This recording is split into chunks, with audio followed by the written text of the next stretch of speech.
नमस्कार, मैं डॉक्टर प्रबोध गौड़ एक बार फिर आपके सामने हाजिर हूँ कुछ नया लेकर। अभी पिछली सीरीज में हम लगातार बात कर रहे थे बूस्टर डोज की, जो यूजीसी नेट सितंबर अटेम्प्ट के लिए बहुत इंपॉर्टेंट है। उसी सिलसिले में आज का जो हम बात करेंगे वो रिसर्च मेथोडोलॉजी और स्टैटिस्टिक्स में जो बात करेंगे वो है हाइपोथेसिस। हाइपोथेसिस क्या होती है, हाइपोथेसिस टेस्ट किस तरीके से करते हैं, ये पूरा हम इसमें डिटेल से और बहुत ही सिंपल और फटाफट वाले शब्दों में समझेंगे। उससे पहले मैं आप सब लोगों से रिक्वेस्ट करना चाहूँगा कि जिन लोगों ने अभी तक मेरा चैनल सब्सक्राइब नहीं किया है तो वो प्लीज़ चैनल सब्सक्राइब करें, बेल आइकन बटन दबाना ना भूलें ताकि समय से नोटिफिकेशन आपके पास पहुंचता रहे। चूंकि आज 5 सितंबर है तो मैं अब आप सभी का 5 सितंबर के दिन अपने लेक्चर में स्वागत करता हूं और ईश्वर से प्रार्थना करता हूं कि आप सबकी मनोकामनाएं पूरी करें, सबका जेआरएफ निकले, सब अच्छे टीचर बने। चलिए बात करते हैं हाइपोथेसिस की। अगर हम हाइपोथेसिस वर्ड दिमाग में आता है तो हाइपोथेसिस दिमाग में आते ही ये सोचने पर हम मजबूर हो जाते हैं कि हाइपो और थीसिस, ये दो चीजों का मतलब होता क्या है। Hypo and thesis. हाइपोथेसिस का मतलब होता है कि हमने एक प्री नोशन जो बना के चले, जो हमारा गैस है, जो हमारा एजम्पशन है, ठीक, जो हम मान के चले कि ये सारी चीजें हो सकती हैं। तो एक एक जो चीज है किताबों में जो कहती है वो हाइपोथेसिस इज एजुकेटेड गैस। एक एजुकेटेड गैस का मतलब क्या है कि जो हम मान के चलते हैं about something in the world around you, जो भी आपके चारों तरफ हो रहा है उसके उसकी वजह क्या है, वो किस वजह से है और किस वजह से नहीं है। तो ये जो थ्योरी हम मान के चलते हैं वो थ्योरी हमारी कहलाती है हाइपोथेसिस। हमेशा ध्यान रखिए कि इट शुड बी टेस्टेबल। हम जो आपकी परिकल्पना है, हाइपोथेसिस को हिंदी में परिकल्पना भी बोलते हैं, जो आपकी परिकल्पना है ये हमेशा टेस्टेबल होनी चाहिए। ठीक, यानी कि आप अपनी बात को किसी ना किसी तरीके से या तो प्रूव कर पाए या उसको रिजेक्ट कर दें, तो इसको कहते हैं हाइपोथेसिस टेस्ट।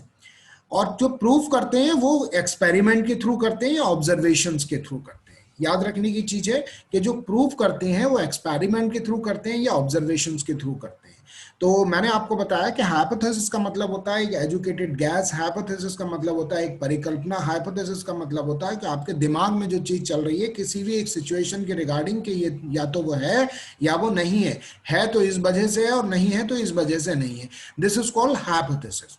अब एग्जाम्पल के तौर पर मैं यहाँ आपको समझाना चाहूंगा कि हाइपोथेसिस क्या होती है। कि हाइपोथेसिस, जैसे ये मैंने 4 एग्जाम्पल लिए हुए हैं कि न्यू मेडिसिन काम करेगी और नहीं काम करेगी। जैसे इस समय कोरोना की टेस्टिंग चल रही है, बहुत सारी चीजें, तो जो वैक्सीनेशन मार्केट में आने हैं वो भी मान के चल रहे होंगे कि ये वैक्सीनेशन काम करेगी या नहीं करेगी। दो ही कंडीशन है, या तो करेगी या नहीं करेगी।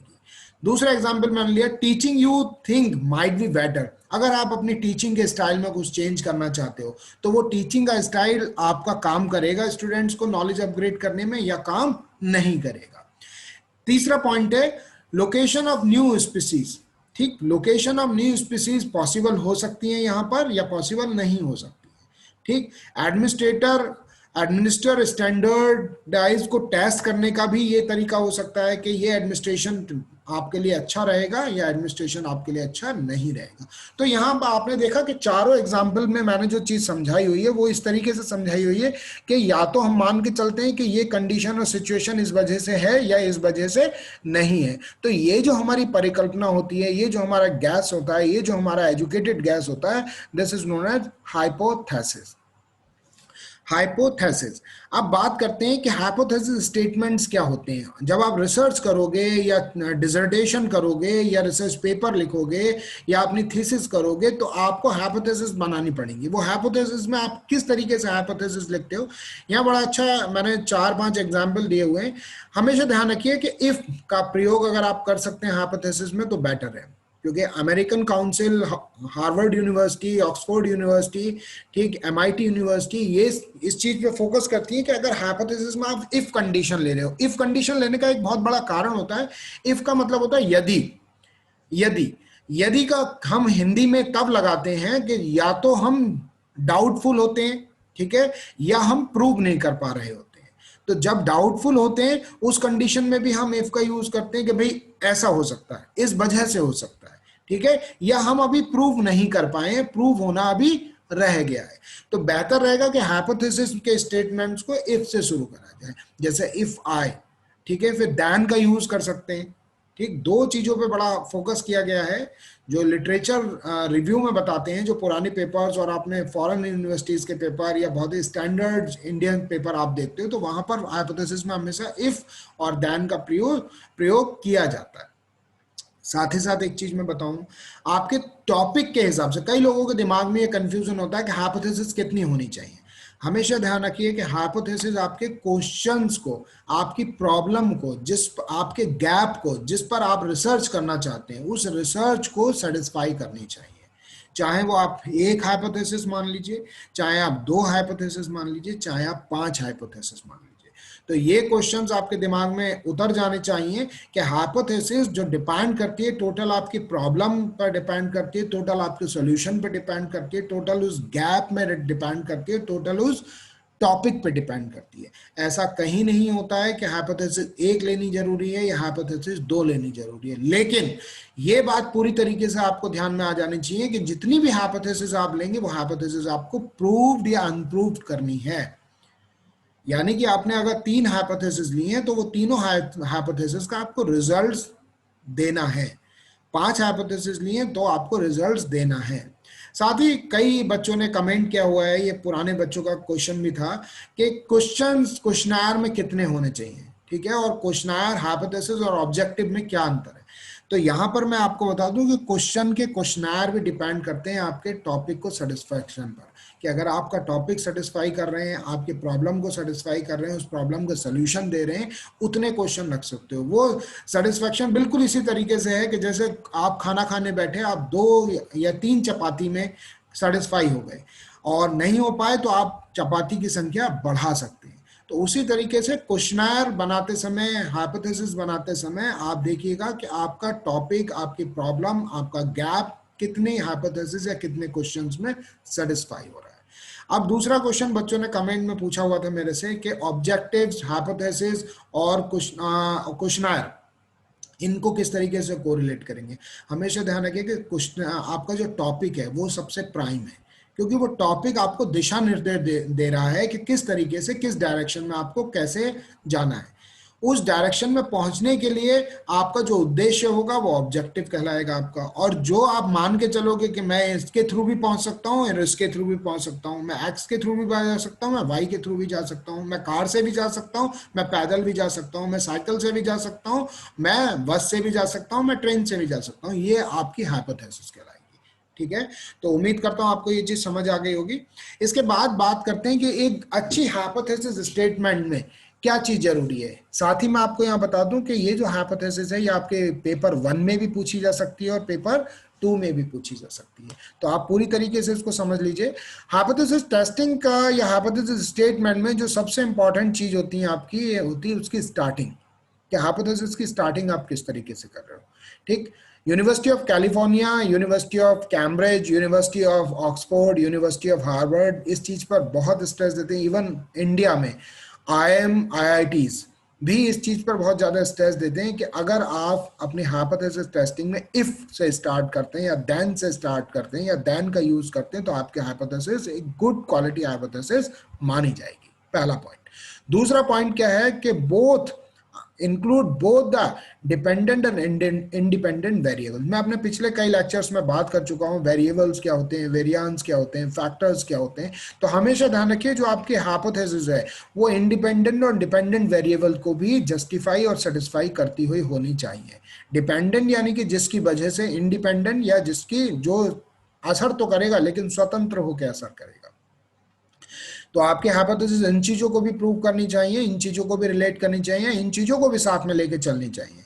तीसरा पॉइंट है कि जो हाइपोथेसिस, हमेशा ध्यान रखिए कि कुछ इस तरीके का मत लिखिए, कुछ इस तरीके का मत सोचिए जिसको आप टेस्ट ना कर पाओ एक्सपेरिमेंट के तौर पर, क्योंकि रिसर्च हमेशा क्या कहती है, टेस्ट करने पर। रिसर्च हमेशा आपके व्यवहार पर, आपके एटीट्यूड पर, आपकी मेंटलिटी के हिसाब से नहीं चलती। रिसर्च चलती है टेस्ट के हिसाब से कि एक जनरल ओपिनियन क्या है, लोगों का क्या मानना है। ठीक है, उस पर्टिकुलर जो पॉपुलेशन ली है, उस पर्टिकुलर जो सेगमेंट लिया है, जो पर्टिकुलर यूनिवर्स लिया है या कोटा लिया है या स्ट्रेटा लिया है, उसका क्या कहना है। ठीक है, चाहे वो होमोजीनस हो चाहे वो हेट्रोजीनस हो। तो हमेशा तीसरा पॉइंट याद रखिए कि जो आपके हाइपोथेसिस होनी चाहिए वो हमेशा टेस्टेबल हाइपोथेसिस होनी चाहिए।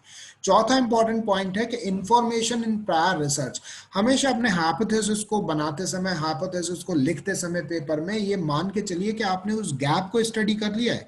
गैप यानी कि लिटरेचर, गैप यानी कि उस लिटरेचर का लिमिट, ठीक है, उस लिमिट को डिलिमिट कर लिया है आपने या नहीं कर लिया है। तो ये चौथा इंपॉर्टेंट पॉइंट है कि information in prior research, based on information in prior research.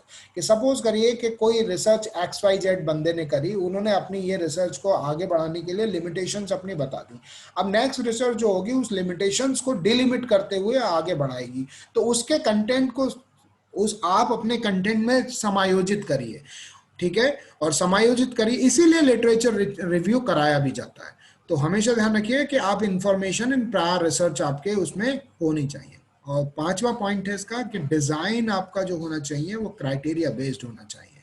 Design criteria, मैं अभी सैंपल डिजाइन के बारे में भी अपने प्रीवियस लेक्चर्स में बात कर चुका हूँ। कमेंट में आप देख सकते हो, मेरे चैनल पर जाकर आप स्क्रॉल करके देख सकते हो कि रिसर्च डिजाइन किस तरीके से हम तैयार करते हैं। तो डिजाइन क्राइटेरिया भी आपका होना चाहिए। क्यों?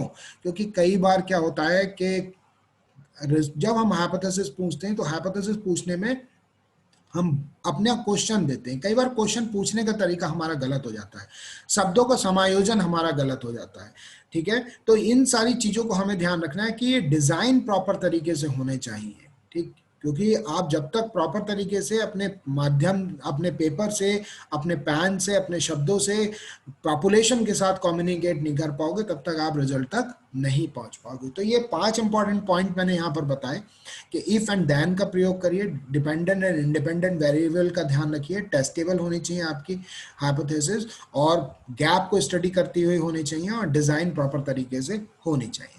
चलिए अब बात करते हैं हाइपोथेसिस को टेस्ट कैसे करते हैं। हाइपोथेसिस टेस्ट करने के लिए हम क्या करते हैं कि जैसे सपोज करिए मैंने अपनी बात मान के चला कि सिगरेट पीने से कैंसर होता है, ये मेरा मानना है, ठीक है, ये पुरानी रिसर्च में भी हमने इसको स्टडी कर लिया। तो अब मैं कहूंगा कि सिगरेट पीने से कैंसर होता है, तो सिगरेट पीने से कैंसर होता है तो दो ही चीजें निकल के आएंगी, या तो कैंसर वाकई में सिगरेट पीने से हो रहा होगा या कैंसर नहीं हो रहा होगा। अब इन दोनों चीजों को मैं प्रूव करूंगा, इन वैलिड रिजल्ट्स के थ्रू लेके आऊंगा, वैलिड डेटा के थ्रू लेके आऊंगा, लोगों के ओपिनियन के थ्रू लेके आऊंगा, फैक्ट्स एंड फिगर्स के थ्रू लेके आऊंगा कि क्या वाकई में सिगरेट पीने से कैंसर होता है। तो या तो मेरी ये थ्योरी या मेरी हाइपोथेसिस या मेरा अजम्पशंस ये प्रूव होगा या ये अनप्रूव होगा, ठीक है, यानी कि रिजेक्ट हो जाएगा कि हाँ नहीं, सिगरेट पीने से कैंसर नहीं होता। लेकिन निकल के दूसरी चीज कुछ और भी आ सकती है कि सिगरेट पीने से अगर कैंसर नहीं हो रहा होगा तो कुछ और हो रहा होगा, ठीक है। तो ये हम रिजल्ट्स के अपने टेस्ट, हाइपोथेसिस को टेस्ट करने का तरीका होता है। अच्छा, हमेशा ध्यान रखिए कि हाइपोथेसिस आपने दो तरीके से लिखी जाती है, एक H0 और H1। H0 का मतलब होता है नल हाइपोथेसिस, ठीक, दूसरा H1 का होता है जस्ट उसके अपोजिट या आपका ऑल्टरनेट हाइपोथेसिस इसको बोलते हैं। अब बात आती है कि नल हाइपोथेसिस होती क्या है। हमेशा ध्यान रखिए कि रिसर्च जो बुक्स कहती हैं, जो रिसर्चर्स कहते हैं, जो हिस्ट्री ऑफ साइंस कहती है, वो हमेशा कहती है कि null hypothesis is always the accepted fact. कई बार नल मीनिंग को हम लोग गलत नजरिए से देख लेते हैं। नल का मतलब समझते हैं कि नहीं ये कुछ नहीं है, नहीं, नल का मतलब होता है कि ऑलवेज द एक्सेप्टेड फैक्ट, उसको आप पहले रखिए, ठीक है, रिसर्च टॉपिक के हिसाब से कि वो क्या फैक्ट, जैसे आप कहना चाहते हो कि दूध पीने से हड्डियां मजबूत होती हैं, दूसरा हो गया कि दूध पीने से हड्डियां मजबूत नहीं होती हैं। तो आप प्रूव अगर ये करना चाह रहे हो कि दूध पीने से हड्डियां मजबूत होती हैं, तो आपकी जो नल हाइपोथेसिस होगी वो पहली हाइपोथेसिस नल बनेगी कि हाँ दूध पीने से हड्डियां मजबूत होती हैं। आप ये प्रूव करना चाह रहे हो कि सिगरेट पीना, अब जैसे ये पॉजिटिव थॉट था कि दूध पीने से हड्डियां मजबूत होती हैं, एक नेगेटिव थॉट को लेके चलते हैं कि शराब पीने से लिवर का कैंसर हो जाता है, ठीक है। तो शराब पीने से लिवर का कैंसर का मतलब है कि हमारी नल हाइपोथेसिस होगी, उसकी अल्टरनेट हो जाएगी कि शराब लिवर को अफेक्ट नहीं करती है, शराब पीने से लिवर का कैंसर नहीं होता है। तो उम्मीद करता हूं आप समझ गए होंगे कि नल का मतलब होता है ऑलवेज द एक्सेप्टेड फैक्ट, चाहे वो फैक्ट पॉजिटिव हो चाहे वो फैक्ट नेगेटिव हो, ठीक है, वो आपकी नल हाइपोथेसिस कहलाएगी। और नल की जस्ट अपोजिट जो कहलाती है वो ऑल्टरनेट H1 जिसको लिखते हैं हम, वो ऑल्टरनेट हाइपोथेसिस कहलाती है। इसके बाद आप बात करते हैं, एक चीज हम देखते हैं हाइपोथेसिस में कि हाइपोथेसिस डिपेंड करती है बहुत हद तक नॉर्मेलिटी पर, ठीक है। नॉर्मेलिटी का क्या मतलब होता है, ये क्वेश्चन पूछा गया है यहाँ से कि नॉर्मल डिस्ट्रीब्यूशन या नॉर्मेलिटी का क्या मतलब है। नॉर्मेलिटी का मतलब होता है test for normal distribution. Normality बोलते हैं कि नॉर्मल डिस्ट्रीब्यूशन के जो हम पॉपुलेशन के सैंपल में करते हैं, पॉपुलेशन आप समझ चुके होंगे, जो मैं बार बार टर्म यूज कर रहा हूँ, पिछले वीडियो में भी मैं समझा चुका हूँ कि जो मेन हमारा सेगमेंट है जहां से हमको डेटा कलेक्ट करना है, ठीक है, वो हमारा पॉपुलेशन एरिया कहलाता है। ठीक, और उस पॉपुलेशन एरिया से जितने लोगों से हमें सर्वे करना है वो हमारा सैंपल साइज कहलाता है। अगर होमोजीनियस है या हेटेरोजीनियस है तो उस पर डिपेंड करेगा कि ये क्लस्टर भी हो सकता है, कोटा भी हो सकता है, स्ट्रेटा भी हो सकता है। ठीक, तो यहाँ पर क्या हुआ कि नॉर्मेलिटी का मतलब हो गया कि हम डेटा को जहां से टेस्ट करने वाले। अब नॉर्मल डिस्ट्रीब्यूशन, एक बार क्वेश्चन आया कि नॉर्मल डिस्ट्रीब्यूशन का मतलब क्या होता है। नॉर्मल डिस्ट्रीब्यूशन इज ऑल एक कॉल्ड वेलकर, इसको वेलकर भी बोलते हैं और इसको गॉसियन डिस्ट्रीब्यूशन भी बोलते हैं। ये दो क्वेश्चन पूछे जा चुके हैं, यहाँ पर मैंने आपको दे दिए, इसको ध्यान से देख लीजिएगा कि नॉर्मल डिस्ट्रीब्यूशन का मतलब होता है कि जो आपने डेटा डिस्ट्रीब्यूट करा, प्रोबेबिलिटी फंक्शन उसकी, ठीक है, और इसको वेल कर्व भी बोलते हैं। ठीक, इसको गॉसियन डिस्ट्रीब्यूशन भी बोलते हैं। आगे चलते हैं। पी वैल्यू, इस पर बहुत क्वेश्चन पूछा जाता है कि नॉर्मेलिटी के बाद पी वैल्यू क्या होती है। पी वैल्यू का मतलब होता है evidence against the null hypothesis. Null का मतलब है जो आप प्रूव करने वाले हो, नल हाइपोथेसिस के अगेंस्ट, ठीक है। अगेंस्ट मतलब जो आपने एविडेंसेस कलेक्ट करे, अगेंस्ट का मतलब जो एविडेंसेस आपने कलेक्ट करे, that will denote P value, वो पी वैल्यू को डिनोट करेगी। हमेशा ध्यान रखिए, जो मैंने अंडरलाइन करा है इस पर विशेष ध्यान देना है कि P value are the probability, ये संभाविता है। P value are the probability that you would obtain the effect observed in your sample। जो ऑब्टेन करेंगे, जो इफेक्ट आप सैंपल में दिखाना चाह रहे हो, शो करना चाह रहे हो, ऑब्जर्व करना चाह रहे हो, उसको शो करता है ये। P value tells how strongly your sample data contradicted the null। जो आपने डेटा इकट्ठा करा है वो कितना आपकी नल हाइपोथेसिस को कंट्राडिक्ट कर रहा है। लोअर पी वैल्यू, ये हायर पी वैल्यू हो गई। जो लोअर पी वैल्यू होती है वो रिप्रेजेंट करती है स्ट्रॉन्ग एविडेंस को अगेंस्ट द नल, ठीक है, कि स्ट्रॉन्ग एविडेंसेस जब हम कहते हैं तो लोअर पी वैल्यू आएगी। ठीक, और जब हायर पी वैल्यू होती है तो हम कहते हैं कंट्राडिक्टरी इफेक्ट। आगे पी वैल्यू मेथड में एक चीज और पूछी जाती है आपका, एलटीटी, आरटीटी और टीटीटी। एलटीटी, आरटीटी और टीटीटी क्या है, इसको डिटरमाइन करने का तरीका है। बहुत सिंपल से शब्दों में समझा देता हूं मैं आपको कि एलटीटी का मतलब होता है लेफ्ट टेल्ड कर्व। कि जब वेल कर्व हमने इसको बताया नॉर्मल डिस्ट्रीब्यूशन में, तो वेल कर्व जब आएगा तो वो लेफ्ट साइड में उसका डिस्ट्रीब्यूशन शो कर रहा है या राइट साइड में डिस्ट्रीब्यूशन शो कर रहा है, या दोनों तरीके से शो कर रहा है, लेफ्ट और राइट।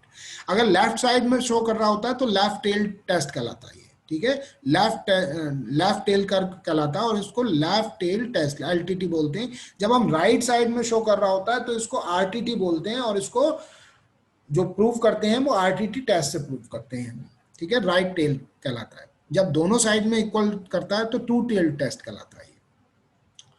ठीक, अब इसको मैं एक बार दिखा देता हूं आपको। जैसे यहाँ पर दिखाया हुआ है कि हमारी हाइपोथेसिस जो होती है ये इस तरीके से होती है कि आप देख पा रहे हो यहाँ पर कि ये वेल कर्व है, ठीक है, नॉर्मल डिस्ट्रीब्यूशन का है, नॉर्मेलिटी का। तो यहाँ पर क्या है कि लेफ्ट साइड में अगर आपका दिखा रहा है, ठीक है, या राइट साइड में आपका दिखा रहा है, या दोनों साइड में आपका दिखा रहा है, यानी कि ये आपका डिस्ट्रीब्यूशन है डेटा का कि मैक्सिमम किस साइड को झुकाव है। तो ये आपका एलटीटी, आरटीटी और टीटीटी कहलाता है। टू टेल टेस्ट कहलाता है, लेफ्ट टेल टेस्ट कहलाता है, राइट टेल टेस्ट कहलाता है। इस टेस्ट से ये पता करते हैं कि जो आप कहने जा रहे हो वो कितना फेवर में है और कितना अगेंस्ट में है, कितना कंट्राडिक्ट कर रहा है और कितना उसको उसके फेवर में बोल रहा है। ठीक है, तो हमेशा ध्यान रखिए, टू टेल कर्व पूछा जा सकता है आपसे और राइट टेल कर्व पूछा जा सकता है, और आपसे टू टेल के बाद लेफ्ट टेल कर्व भी पूछा जा सकता है। तो इसमें हमेशा यहाँ पे म्यू की वैल्यू आप नोट कर लीजिए, ग्रेटर देन वैल्यू होगी, यहाँ पर लेस देन वैल्यू होगी, यहाँ पर इक्वल वैल्यू होगी, ठीक है, क्योंकि दोनों साइड में दिखा रहा है। ये फॉर्मूला आपको याद रखने की जरूरत है जो मैंने यहाँ पर दिखाया हुआ है। अब बात करते हैं कि रिजेक्ट किस कंडीशन में होगी और एक्सेप्ट किस कंडीशन में होगी। ये डायरेक्ट मैं आपको बता रहा हूं कि रिजेक्ट जो होगी if p value is less than equal to alpha है, is less than equal to alpha है तो हमेशा ये रिजेक्ट होगी। फेल टू रिजेक्ट यानी कि एक्सेप्ट होगी जब P value is greater than alpha है। ये पूछा जाता है, डायरेक्ट क्वेश्चन है यहाँ पर कि पी की value less than equal to alpha होती है तो कौन सी होगी, रिजेक्ट हो गई हमेशा। जब पी की value is greater than alpha होती है तो यहां पर क्या हो गई, एक्सेप्ट हो गई। अब यहां पर ये समझने की जरूरत है कि क्या अल्फा क्या चीज होती है। अल्फा हमेशा, इसको क्रोन अल्फा भी बोलते हैं, ठीक है। अल्फा क्या है, सिग्निफिकेंट लेवल है। हमेशा ध्यान रखिए कि अल्फा का मतलब है सिग्निफिकेंट। सिग्निफिकेंट का मतलब क्या है कि कितना आप प्रूव कर पा रहे हो, ठीक है। डेटा कितना सिग्निफिकेंट है, पॉपुलेशन, सैंपल, स्ट्रेटा, कोटा, ये कितना सिग्निफिकेंट है। The significant level is also known as alpha, ये अल्फा कहलाता है हमारा, ठीक है। और हमेशा ध्यान रखिए कि सिग्निफिकेंट लेवल जो होता है किसी में, ये क्वेश्चन 2 बार आ चुका है, इवन मैं अपने जो मल्टीपल चॉइस और प्रीवियस ईयर क्वेश्चंस में सॉल्व भी करा चुका हूं, इसके लिए आप मेरी पुरानी वीडियोस देख सकते हैं। ये 0.05 सिग्निफाइज करता है या 5% तक सिग्निफाइज करता है। ये डायरेक्ट क्वेश्चन है, तो इसको डायरेक्ट याद रख लीजिएगा कि जो अल्फा की वैल्यू है ये सिग्निफिकेंट वैल्यू है। नॉर्म आपसे सवाल सॉल्व नहीं कराएगा वहां आपसे ये डायरेक्ट क्वेश्चन पूछेगा यूजीसी नेट में कि सिग्निफिकेंट वैल्यू कितनी होनी चाहिए। तो 0.05 सिग्निफिकेंस और 5% सिग्निफिकेंस अल्फा की वैल्यू होनी चाहिए। अब हाइपोथेसिस टेस्टिंग के क्या क्या तरीके हो सकते हैं, कि क्या क्या हम कितने तरीकों से टेस्ट करते हैं, ये मैं यहाँ पर एक बार ओवरऑल बता देता हूँ। इसके बाद मैं अगले लेक्चर में आपको बताऊंगा कि हाइपोथेसिस टेस्ट के क्या क्या तरीके हैं। तो जो स्पेसिफिक टेस्ट है हाइपोथेसिस टेस्ट के, तो यो मैक्सिमम कॉम्पिटिटिव एग्जाम में पूछे जाते हैं। तो ये नोट कर लीजिए, 18 तरीके के हाइपोथेसिस टेस्टिंग कॉम्पिटिटिव एग्जाम में आ चुके हैं या पूछे जा सकते हैं। तो आपको ध्यान होना चाहिए, एनोवा, काई स्क्वायर टेस्ट, ठीक है, आपका हेंसजेल test, F test, causality test, ठीक है, ग्रेंगर कैजुअलिटी टेस्ट कहते हैं, Hotelling T square test, KPSS test, long range test, ANOVA के बाद मैनकोवा होता है, MANOVA test, probability ratio test, run assign test, T test, T test 2 sample, single sample T test, Welch ANOVA, ठीक है, Welch test for unequal variance, एक equal variance, unequal variance, Z test 1 sample, Z test 2 sample और wall test, ठीक है। ये वो test हैं जो अभी तक कॉम्पिटिटिव एग्जाम्स में पूछे जा सकते हैं। ये डायरेक्ट आपसे पूछेगा कि कौन से टेस्ट हाइपोथेसिस प्रूव करने के लिए होते हैं। तो इन 18 टेस्ट को आप ध्यान रखिएगा। सबसे ज्यादा पूछा जाता है T test, F test, chi test, correlation and regression. T test, F test, chi test और कोरिलेशन एंड रिग्रेशन, इनकी बात मैं अपने अगले वीडियो में करूंगा। तो एक बार फिर फटाफट आपको रिवाइज करा देता हूं कि ये तो थे हमारे हाइपो टेस्टिंग थी, हाइपोथेसिस टेस्टिंग के जो 18 टेस्ट हमने बात करी। इसके बात करी हमने अल्फा की। अल्फा का मतलब है सिग्निफिकेंस वैल्यू। सिग्निफिकेंस वैल्यू हमेशा 0.05 से 5% सिग्निफिकेंस वैल्यू पे लिया जाता है टेस्ट। और जब रिजेक्ट होती है हमारी हाइपोथेसिस, तो जो पी की वैल्यू होती है वो less than equal to alpha होनी चाहिए, अल्फा यानी कि सिग्निफिकेंस वैल्यू होनी चाहिए। और जब रिजेक्ट होती है, एक्सेप्ट होती है, या रिजेक्ट, फेल टू रिजेक्ट यानी कि एक्सेप्ट होती है, तो पी की value is greater than alpha यानी कि सिग्निफिकेंस वैल्यू होनी चाहिए। ये डायरेक्ट पूछे जाने वाले क्वेश्चन है 17 नंबर में और 8 नंबर में। इवन ये जो क्वेश्चन, जो सब्जेक्ट है, ये यूजीसी के जितने भी सब्जेक्ट में यूजीसी नेट होता है उन सब के लिए इंपॉर्टेंट है। अब ये आपका आरटीटी, एलटीटी और टीटीटी है, right tail test, left tail test और टू टेल टेस्ट। इसका मतलब है आपका डिस्ट्रीब्यूशन किस तरफ है डेटा का, लेफ्ट साइड है, राइट साइड है या इक्वल साइड है। तो इसको ध्यान रखने की है, आपका mu is greater than value होना चाहिए, लेस देन वैल्यू होना चाहिए और इक्वल टू वैल्यू होना चाहिए। ये डायरेक्ट क्वेश्चन है, आपसे कर्व नहीं पूछता ये कभी भी, वो क्वेश्चन में डायरेक्ट पूछेगा आपसे। इसके बाद मैंने पी की वैल्यू बता दी आपकी। पी की वैल्यू क्या होता है कि evidence against the null hypothesis, कि कितने स्ट्रॉन्ग एविडेंस हैं और कितने कंट्राडिक्टरी एविडेंस हैं आपके, वो कहलाता है पी की वैल्यू आपकी। नॉर्मेलिटी का मतलब क्या होता है कि नॉर्मल डिस्ट्रीब्यूशन ऑफ डेटा, कि डेटा आपने नॉर्मल डिस्ट्रीब्यूट किस तरीके से किया हुआ है और ये कैसे शो कर रहा है। ये बेल कर्व के थ्रू शो करता है और इसको नॉर्मल डिस्ट्रीब्यूशन भी बोलते हैं, इसको बेल कर्व भी बोलते हैं और इसको गॉसियन डिस्ट्रीब्यूशन भी बोलते हैं, ठीक। नल हाइपोथेसिस का मतलब क्या होता है, जो ऑलवेज एक्सेप्टेड फैक्ट होता है। जो ऑलवेज एक्सेप्टेड फैक्ट होता है वो हमेशा नल हाइपोथेसिस होता है, और जो उसका ऑल्टरनेट होता है, वो जो अपोजिट होता है, वो उसका ऑल्टरनेट टेस्ट होता है। हाइपोथेसिस टेस्ट जो हम करेंगे, वो हाइपोथेसिस टेस्ट जो हमने कहा है उसको टेस्ट के बेस पर, स्टैटिस्टिकल डेटा के बेस पर हम प्रूव करते हैं, या तो वो रिजेक्ट होता है या वो एक्सेप्ट किया जाता है। एक गुड हाइपोथेसिस, एक फटाफट रिवाइज करा रहा हूं मैं। गुड हाइपोथेसिस का मतलब होता है इफ एंड देन का यूज करें आप, वेरिएबल इंडिपेंडेंट, डिपेंडेंट वेरिएबल्स का ध्यान रखें, टेस्टेबल होना चाहिए एक्सपेरिमेंट, और इंफॉर्मेशन इन प्रायर रिसर्च में, यानी कि रिसर्च लिटरेचर को रिव्यू करते हुए होना चाहिए, और डिजाइन बढ़िया होना चाहिए आपका। और हाइपोथेसिस मैंने बता दिया कि हाइपोथेसिस का मतलब है एजुकेटेड गैस, जो हमारा एजम्पशंस है, जो हम मान के चल रहे हैं, जो मेरी परिकल्पना है, ये जो चीज़ कहलाती है वो कहलाती है आपकी हाइपोथेसिस। उम्मीद करता हूँ आपको पूरी तरीके से समझ आया होगा। अगर कोई क्वेश्चन रह गया है तो आप कमेंट बॉक्स में क्वेश्चंस अपना लिख सकते हैं, मैं उसका जवाब दूंगा। साथ ही साथ एक बार फिर आपसे रिक्वेस्ट करूंगा कि जिन लोगों ने अभी तक मेरा चैनल सब्सक्राइब नहीं करा है वो प्लीज़ चैनल को सब्सक्राइब करें, बेल आइकन बटन दबाना ना भूलें ताकि समय से नोटिफिकेशन आपके पास पहुंच जाए। हालांकि मैं इसमें आज टेस्ट भी आगे बता सकता था, लेकिन पहले इतना जरूरी है कि आप इसको याद रखिए क्योंकि मेन क्वेश्चन यहीं से बनता है। टेस्ट में से आपसे डायरेक्ट क्वेश्चन आता है कि किस कंडीशन में एफ टेस्ट लगता है, किस कंडीशन में जेड टेस्ट लगता है या टी टेस्ट लगता है। इसकी बात मैं अपने अगले लेक्चर में करूंगा। तब तक के लिए मैं एक बार फिर आपसे गुजारिश करूंगा कि मेरे लेक्चर्स को शेयर करिए, मैक्सिमम उन लोगों तक पहुंचाइए जिनको पेपर सेकंड में ज़रूरत है इस कंटेंट की और जो पहले ही अटेम्प्ट में यूजीसी नेट जीआरएफ क्लियर करना चाहते हैं। Sharing is caring is sharing, sharing is caring हमेशा कहा जाता है। तो बढ़ाते रहिए, बढ़ते रहिए, लोगों को पहुंचाते रहिए। और ज्ञान का मतलब ही है प्रचार प्रसार, ज्ञान बिना प्रचार प्रसार के नहीं हो सकता। जुड़े रहिए, कल फिर मिलूंगा मैं कुछ नया लेकर, इससे आगे का लेकर। तब तक के लिए आपसे विदा चाहता हूँ। नमस्कार, आपका दिन शुभ हो। और आप सभी को एक बार पुनः टीचर्स डे की, शिक्षक दिवस की हार्दिक बधाइयाँ, शुभकामनाएं। ईश्वर आपकी सारी मनोकामनाएं पूरी करे और आप आगे इसी तरीके से बढ़ते रहें। नमस्कार।